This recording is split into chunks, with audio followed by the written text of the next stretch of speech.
નમસ્તે વ્યુઅર્સ, આજે હું તમારી સાથે એક નવી રેસીપી શેર કરીશ.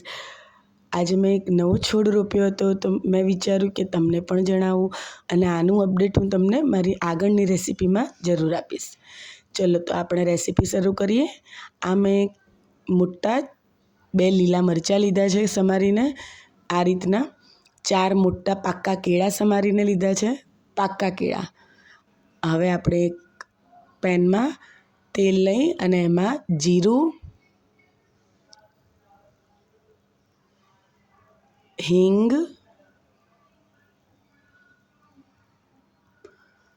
હવે આપણે તેલ ગરમ થઈ ગયું તો એમાં મરચાં એડ કરી દઈશું.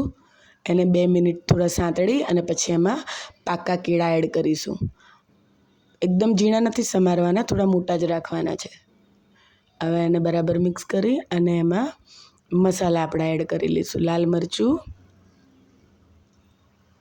હળદર એડ કરીશું, ધાણા જીરું એડ કરીશું અને મીઠું એડ કરીશું અને એને બરાબર મિક્સ કરી એમાં 1 ગ્લાસ પાણી એડ કરીશું અને 3 ચમચી ખાંડ એડ કરીશું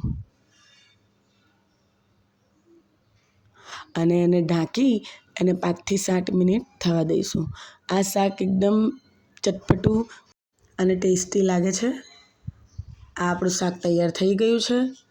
હવે આને એક બાઉલમાં કાઢી લઈશું અને સર્વ કરી લઈશું. Thank you for watching. જય શ્રી રામ. હર હર મહાદેવ.